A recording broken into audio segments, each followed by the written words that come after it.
नमस्कार दर्शक मित्रों, मैं हूं एक्सप्रेस एग्रो इंजीनियरिंग की तरफ से। ये हमारा नया प्रोडक्ट है डिस्टोनर विद मल्टी ग्रेन सेपरेटर। इसमें सभी प्रकार के अलग अलग ग्रेन सफाई हो सकते हैं और ग्रेडिंग भी हो सकते हैं। अभी इसमें गेहूं चल रहा है। गेहूं में से ये पत्थर निकालने का काम करता है ये डिस्टोनर मशीन। इसमें गेहूं, बाजरी, जवार, मक्का, मिलेट, सोयाबीन, सरसों, तिल, अदरवाइज सब चीज़ इसमें सफाई हो सकता है। ये है डस्ट क्लीनर एंड ब्लोवर। बारीक डस्ट जो भी होती है सब कलेक्ट करके बैग में दे दी है। ये है ग्रेडर। इसमें 3 प्रकार के अलग अलग ग्रेड होते हैं।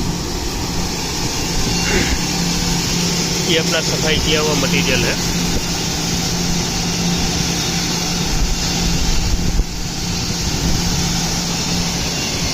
ऊपर से ये डंठल वगैरह सब निकल जाएगा। कुछ ही होता है, डंठल होता है।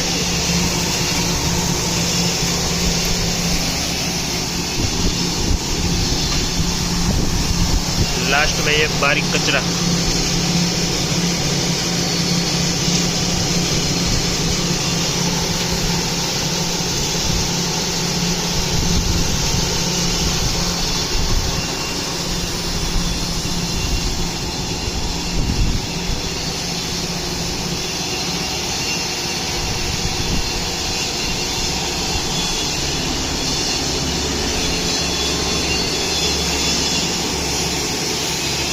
ये 3 फेज, सिंगल फेज दोनों में चल सकता है।